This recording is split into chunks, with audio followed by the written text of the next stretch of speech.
So I recently finished all 6 of the original Tomb Raider games thanks to their recent remasters. To call them before my time is a massive understatement. Every single one of them except Tomb Raider 6 were released before I was born. And you know what? I really liked 3 of them. The controls are very odd, and even with the modern control updates, you can still tell that they are of their time. Learning how different standing jumps and running jumps are, walking to position yourself correctly before jumping, trying not to gouge my own eyes out when I have to do anything involving a damn rope. When you get it down, though, it's a very satisfying platforming system that I totally vibe with, but I'll keep it real. After like 2 games of it, I got really bored. I really only liked 3 of the games, and the other 3 I just found kinda boring. The ones I did like were 1, 2, and, wait for it, Angel of Darkness. Yeah, I'm one of those guys. 3, 4, and 5 are just kinda boring, and their level design really needs to be considered a form of torture. But we're not here to talk about the old Tomb Raiders, as fun as half of them are. I want to autistically ramble about my personal favorite games in the Tomb Raider franchise, the Survival Trilogy.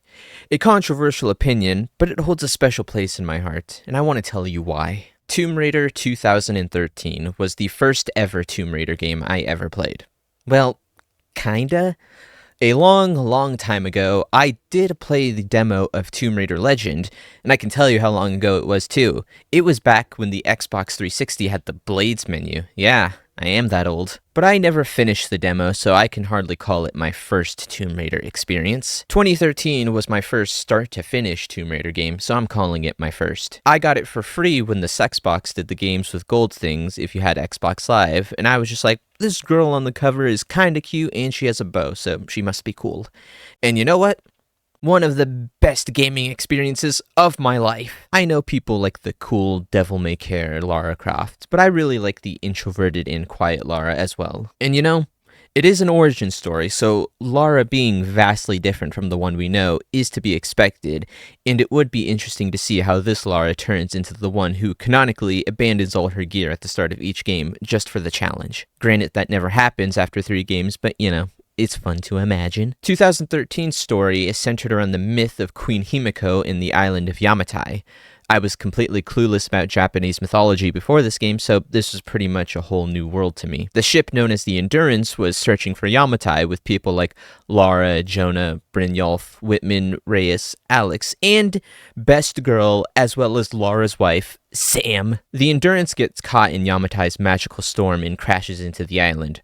Lara, who at this point is a nerdy, shy girl who spends more time hiding in books than spending time in the great outdoors, being stranded on an island with not only dangerous wildlife, but also a crazy cult that's trying to kill and or touch your no-no square is like the worst thing that could have happened to her. People often criticize how quickly Lara goes to breaking down after killing someone for the first time to killing hundreds of people, but I am able to forgive it solely due to the fact that it's a video game, and if we had to go another hour without action just so Lara can adjust, I would be annoyed. I think the scene itself is very strong though. When you're an 11 or 12-year-old, you don't think about the mental state of the character you're playing as killing people because we grew up with shooters like COD where you just mindlessly shoot people so you never think about it. Seeing someone actually break down and come face to face with the fact they took someone's life for the first time stops and makes you think for a second. It didn't last long because like 10 minutes later you go on a killing spree, but it was the first time I saw something like that, so it kinda stuck with me. The gameplay of the Survivor Trilogy is a bit of a divisive topic. Some people like it and others hate it, saying it feels nothing like the original games and is just copying Uncharted. And more than just gameplay, because this series features a lot of crap blowing up and falling apart for no reason. Which is funny, considering Uncharted was heavily inspired by Tomb Raider, which itself was inspired by Idaho Johnson or whatever his name was. I've only played through the Uncharted games once, but to me, I think the gameplay of modern Tomb Raider has a lot more depth than Uncharted.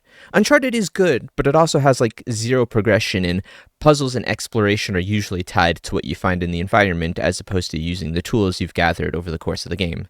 Mostly anyways. Calling it Metroidvania-like is a stretch, but the games do have plenty of backtracking and areas to explore when you gain new tools like rope arrows, rope ascenders, shotgun, fire arrows, and probably something else I'm forgetting. It's not brilliant design, but it does give you something to do after beating the game, which is always appreciated. One major criticism I do have about the 2013 game, and it really only exists because the future games exist, but the optional tombs kinda suck ass. They take literally less than 60 seconds to complete, and the rewards are usually just a shinto ton of salvage Salvage, whereas the future games give you unique perks and shit. Also, as cool as the bow is, it kinda gets shafted when you unlock the suppressor for your Blicky. You still need the bow for puzzles, but in stealth and combat, after you unlock the suppressor, you have no reason to return to the bow, and that's kinda lame, because using the bow makes me feel cool. Also, the shotgun is shockingly terrible for what should be a weapon that turns my enemies into Swiss cheese. Less so in Shadow, but you fight like 3 dudes in that whole game, so it doesn't amount to much. I don't know. I think the gameplay of it is perfectly fine. Some really dislike the series' switch to stealth, but I really like it because being sneaky is always my preferred playstyle, but I will admit that the first 2 games have very subpar stealth. The single most important thing about the Tomb Raider Survivor trilogy, though, is one character in particular. One character that turns this series alone into my favorite Tomb Raider games of all time. That character is Samantha Nishimura. I made a video about her a while ago, but I'm not going to miss an opportunity to bring it up again. Sam is the type of character I should hate, but due to the fact that this was my first Tomb Raider, I don't think it had the effect it would usually. I typically dislike the character that shows up in a random new entry and the writers are like, ooh, look at this new character we made, they're absolute besties with the protagonist and you will like them too. Like, they just insert this person into the series and the writers just assume we'll like them, but a majority of the time they just feel invasive and out of place. Also, they tend to be poorly written as well. Sam, though, it actually works. The majority of 2013's runtime is spent chasing after Sam. Not only does she play a pivotal role in the myth this game has built up, but the game goes very out of its way to show you just how close Sam and Lara are. The game makes it absolutely clear that these two are besties and you should care about their relationship. And for me, at least, it worked. I really cared about these two and was invested in their relationship. Maybe it's due to the fact I had no previous attachment to the series, so Sam never felt like an invasive character trying to desperately tie herself to an established franchise.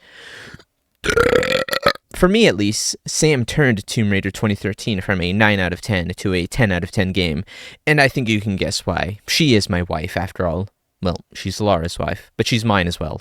We're sharing. This was before my Overwatch days, but to me, it always felt like Sam and Lara were meant to be more than just friends. It certainly gives off that impression, and I don't know if this was real or I dreamt it, but I think I remember the game director or someone with a similar role saying they had planned for the two to get together at the end, but it was cut because it would have been controversial. Unfortunate, but I could have lived with it so long as Sam stayed a prevalent character in the series. She's a great contrast to this new version of Lara, and if this really is an origin story, she can help be the catalyst that turns Lara into the femme fatale we're familiar with. Well, the one you're familiar with. I had no idea who this chick was before playing this. Unfortunately, God hates me specifically, and not only does Sam not return, but she's hardly ever mentioned again despite her importance to Lara, and she got shafted to a side comic where they absolutely butchered her character. I never read the comic, but someone in a comment told me what happens, and I'm glad I never bothered with it because it sounds stupid. Lara can't be alone on her adventures, though. They hired all these VAs, they gotta use them. So instead, we spend the entire trilogy with Lara's new best friend, Jonah, because fuck Sam, I guess. I have no problem with Jonah. Don't call this Jonah hate, because I think he's perfectly fine. But wasn't he just like the cook on the Endurance? Also, it pisses me off even more because they turned Jonah into such a little bitch. In 2013, the man had a machete and 12 gauge and was ready to blow a bitch's head off at the drop of a hat. In all the future games, he's reduced to a damsel in distress that just gets in Lara's way and only has like one badass moment near the start of Shadow. If you were going to give Lara a helpless sidekick, you could have at least picked the character that was notoriously helpless for an entire video game. Also, maybe I'm just a racist, which is very likely. But it also feels like with each entry, they change what ethnicity Jonah is. In 2013, he's clearly Hawaiian. In Rise, he's a lot more black, and in Shadow, he's Hispanic for some reason. I get people have multiple cultural backgrounds, but with each entry, he just abandons his old one and gets a new ethnicity. He's also just like kinda really fucking boring. He adds next to nothing to the story. He almost never helps Lara solve any mystery she's having, with a few exceptions. He doesn't fight, and the only time he's there for Lara emotionally is when he talks about his dead brother. At least if Sam was around, she could have easily filled a comedic relief role since she's a lot more carefree than Lara, and whenever she's down and defeated, she can give Lara a big ol' kiss to make her feel better. You know a game I like to play in my free time? Dead by Daylight. I know, point and laugh, I deserve it. There is a Tomb Raider DLC in that game where you can play as Lara Croft, and I gotta say, the people at Behavior understand Survivor Lara better than Crystal Dynamics does. Sam? Got to find Sam. Where's Sam? I'm coming, Sam. There is no type of person I hate more than those weirdos in fandoms who see two characters who are clearly just friends and nothing more, and they'll go on a campaign to rant about how madly in love those two are, and how there was always signs from the beginning, and everyone but them lacks media literacy. Then, for once, I encounter two characters who actually fit those descriptions, and then the Crystal Dynamics just hits us with that, nah. The biggest injustice 12-year-old me had ever encountered. I know it's weird for a 12-year-old to be having these thoughts, but please do understand, I had zero internet access. I was just what the kids call retarded. I guess I have been talking a bit too much about 2013 and Sam when this was supposed to be about all three games, so let's move on to those other two games, huh? Those exist. While Rise and Shadow don't have stories that are as good as 2013, they still do a lot of things right. He was mentioned a little in 2013, but Rise of the Tomb Raider starts to delve heavily into Lara's father. It certainly makes the most sense in this case, as he was searching immortality, and the Divine Source is the main MacGuffin of this game. And that's one of Shadow's problems. Everything in that game that involved Lara's father should have been in Rise instead. I'm not annoyed by how much Richard Croft is involved, but it makes no sense in Shadow specifically. In fact, that's one of my biggest complaints about Shadow. 2013 and Rise are good because they feature a very personal reason for Lara to be involved. 2013 was because she was stranded and her best friend was kidnapped to be sacrificed. Rise was about continuing her father's legacy and proving to the world that he was right, as well as revealing his death wasn't suicide, but was killed by Trinity, who are the antagonists of this game. Shadow still has Trinity, but that's about it. Paititi has nothing to do with her father, none of her friends are in danger, and Trinity shouldn't even be here in the first place. Yeah, she's trying to save the world from them, but that's a boring reason. I want something more personal. Even the main villain, Dominguez, doesn't really tie into Lara's past. Yeah, he was the one who put the hit out on Anna, but I don't remember if he did that with Richard, and I think he's held back by being tied to Trinity. Hell, Trinity doesn't even need to be in Shadow. The cult of Kukulkan can function just fine without them. You can even have Amaru's story of where he goes to the outside world to see how dangerous it is, so he's forced to protect Paititi. Let's not forget that Trinity is a Christian sect. What purpose would they even have to be here other than destroying everything because it's blasphemy? I might have dreamt this too, but I think it said somewhere that Constantine was a splinter group, and that makes no fucking sense. This dialogue alone disproves that. Your reports have ceased. Trinity's growing concerned. We've had trouble with the natives. Our communications were offline, but everything is now under control. If the situation becomes untenable, we will step in. It won't. You sent me for a reason.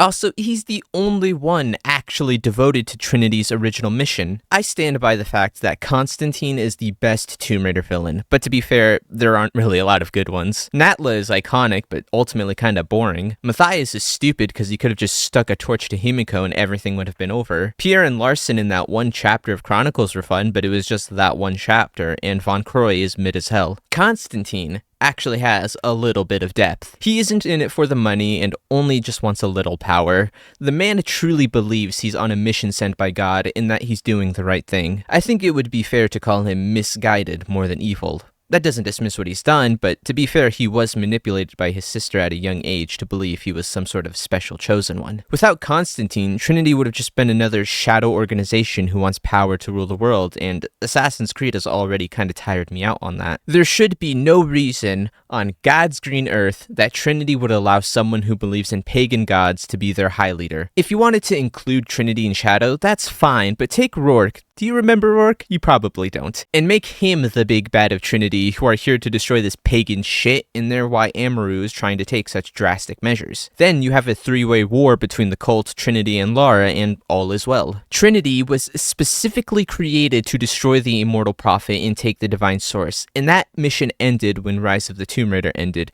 so they have no real purpose to stick around anymore. If they were a one-off villain in Rise, like Matthias was, then I think it would have had a much better reception to the series, because Shadow just turns them into boring shadow organization. Anyway, this tangent started with Lara's father, so I'll just say that he should have ended his involvement in Rise. You know, if there is one disappointing thing about Rise, it's how Constantine and Jacob never meet. Constantine is the leader of the group who are going after the Immortal Prophet, and Jacob himself is the Immortal Prophet. Whoops, spoilers. It should have been a conflict centering around the two with Lara caught in the middle, but she just essentially plays proxy to Jacob and fights Trinity in his stead. Also, Jacob is the second coolest character in this trilogy next to Sam. He's so cool and mysterious when you first meet him, and some people could probably see the plot twist coming from a mile away that he's the Prophet, but I'm stupid and also thought he was going to backstab you at some point, so it was cool for me. Rise definitely has my favorite locations to explore in the trilogy. Exploring old Soviet installations and remnants of Mongolian and Byzantine ruins is super interesting to me, more so than Japanese history. Also, Lara in armor makes my PP go long mode. While we're on the topic of PP going long mode, I cannot believe for the life of me that there exists people on planet Earth who believe that Survivor Lara is ugly. She just objectively isn't. I dare say she's the most attractive version of Lara Croft. The only downside is that they didn't give her more defined muscles in Shadow. Also, I would like to include how cool the Blood Ties DLC is for Rise. There is no combat, and all you do is wander around the manor collecting audio logs like it's Gone Home or something. If only Sam was in this game, then it really would have been Gone Home. Victorian architecture is my fetish, so just having like an hour or two to wander around and just stare at all the cool things in this house is all I need for my jeans to be more spunk than fabric. Also, I feel like Blood Ties very easily concludes the storyline about Lara and her parents, as it literally ends with you finding her mother's crypt, so it confuses me even more as to why they felt the need to continue talking about it in Shadow. There is also the Baba Yaga DLC, which also has some bits about Richard Croft, but the only thing I remember vividly about the DLC is the Walking House, mid-as-hell boss fight, and Ashley Birch. Rise of the Tomb Raider definitely has the most amount of content in the three games. Some view that as a good thing and others very bad. For the most part, I think it's pretty good. There are a lot of garbage collectibles in this game. The survival caches, murals, and gold coins are too few and far between. I can definitely see the annoyance, but I think there's even more good content than the bad. The optional tombs have better puzzles than the main story. There's a huge variety of weapons to collect, though they are just variants of bow, pistol, rifle, and shotty. There are a decent amount of side quests that give you really useful tools like rifle suppressors, which makes the bolt action the coolest weapon in the game, by the way. There's also the lockpick you can get from these side missions, which unlocks a bunch of new doors and caches for you to find, which is how you get said weapons. I have 100%ed this game, twice actually, on both PC and Xbox, so let me tell you that it's not worth it. Doing all the cool content like tombs and such is all you need to get the full experience, and you really only do everything else if you're 14 and have nothing better to do with your life. So I think I've gone on a few tangents as to why I like 2013 and Rise so much, but why haven't I talked about how much I love Shadow of the Tomb Raider yet? Well, there's a decent bit to compliment the game on, but unfortunately, there's even more to criticize it for. I do like Shadow, but I have a plethora of issues with it, and glossing over them and just talking about the parts I like would be a disservice, so I think it's important to go over the wrongs as well as the rights. I will start with positives because the things Shadow does right are really damn good. For 2 games in a row, the series had a heavy emphasis on stealth, but the stealth in both 2013 and Rise were kinda sorta a little bit dookie. Shadow takes it though and polishes that shit to perfection. Finally, if you get spotted, you can hide and go back to stealth, whereas before, if you were spotted, that's just the game. You know, the one mechanic every stealth game has. The mud and camouflage mechanics of hiding against walls are so cool and makes Lara feel like a predator who's doing the hunting as opposed to being hunted. If the game had something like Arkham's mechanics of goons progressively getting more terrified, this game would have been absolute cinema. Shadow has a heavier emphasis on exploration instead of combat, and while I will talk about how that's both a good and bad thing, I will mention the overall good parts of it. The puzzle and tombs of this game are probably the best in the series, especially the DLC ones. In the game's difficulty, you can adjust different aspects of the game separately, so if you want combat harder but exploration easier, you can do that, even going as far as to remove the white paint everybody hates. Shadow of the Tomb Raider has the most amount of tools at your disposal to play around with. We got flare rounds, concussive shells, lure arrows, frenzy arrows, a bunch of others I'm too lazy to mention. There are a lot of weapons to find and upgrade in the game. Maybe not as many as Rise, but still a lot. The outfit system is changed, so you now have a top and bottom you can equip, and each one gives you a unique buff to complement your playstyle. This game just gives you a whole lot to use and experiment with, which, in theory, would make this the best Tomb Raider game, right? Well, unfortunately, despite all these cool things the game gives you, you will end up using next to none of it. For starters, the game is a lot more linear than Rise. The only real open world area of the game is Paititi itself, and you can't use weapons while you're there. You're also locked from using any outfits that look semi-modern, so fuck all those DLC outfits, I guess. And when you can use your weapon, you're locked to using the bow, which is actually quite a lot of the game. You get all these cool toys and perks and outfits to help you with combat, only to discover that there's very little combat in the whole game. I understand the game wants to be more puzzle and exploration based than the other two, and that's fine, but if that's the case, don't base 90% of the game's progression around combat and stealth, of which there isn't a whole lot of. Be honest now, how often did you really end up using that ability that lets you string enemies from trees? Because I can hardly recall a time I ever ended up using it. When did flare rounds and concussive rounds actually ever become useful, when it's just an extra middleman between me and stabbing the enemy, which is much faster and easier? Shadow of the Tomb Raider evolves the gameplay of this trilogy to its absolute peak, and then it doesn't let you do anything with it. Even worse, you hardly get any place to use them after you beat the game. There are some side missions which involves fighting some dudes, but once those are done, that's it. There are no enemies left in the game to fight. There isn't even a bonus challenge mode like Rise had where you can still fight dudes, only time trials of the DLC tombs. The one saving grace to this is that it's the only modern Tomb Raider game to have a New Game Plus, so you can go through and use all your toys for a little longer, but even then there still isn't much. Also, I have to mention this because it makes me angry. Look at this pistol. What the fuck is wrong with this gun? All three of the games visibly change your weapons when you upgraded it, but why does Shadow just add so many ugly leather wraps and weird metal dingoloids that just absolutely destroy the vibe of the gun? That's why my favorite guns in the game are the Umbrage and Whispering Scourge, because you can't even upgrade them, so they just always look good 100% of the time. Not that any of this matters, because there are so many sections where the game locks you into using the bow, so you better hope you have at least one upgraded. Also, small thing, but I dislike how there are no modern bows. Every bow looks like it was pulled out of someone's grave, and that aesthetic just ain't for me. It does sound like I really hate this game, but that's not true. It's the only one I have 100% achievements of, though that's because the other two involve achievements tied to multiplayer modes that I can't play. When you do get the rare chance to use all the tools the game gives you, it's really fun. While the myth and culture isn't my exact cup of tea, the Yashil are pretty cool, and they have the best build-up of any of the type of enemies in the trilogy. There's an optional tomb you can do early in the game, and during it, the Yashil are fucking with you the whole time, but you can never get a good look at what they are. And then there's the part where Trinity are being hunted by them, and all you can hear are theirs and the Yashil's screams. I saw something. Trinity is being hunted by some kind of creature. What? It made hissing sounds and moved so fast. Lara, that sounds like the legend of the Pistaco. You pulling our legs? No, I know what I saw. I wish you got more things like this in the other two, like in Rise if you were just wandering the tundra and encountered a stray deathless and the game just doesn't elaborate on what that was. That would have been sick. Sorry to bring this back to negatives, but the story also just isn't as good as the other two. I already mentioned Dominguez and Trinity, but even on the other side, Unuratu is boring and Etzli is fat and also uninteresting. This game lacks a true Giga Chad character like a Sam or a Jacob. The closest is maybe Abby, but she's hardly in the game. Jonah gets even more screen time in this game, and that's literally the last thing I want. Honest to God, if he did die in the oil field and Lara stayed pissed for the rest of the game, that would have been sick as hell and given her some much needed characterization. Just saying, all these problems could have been fixed if Sam was here.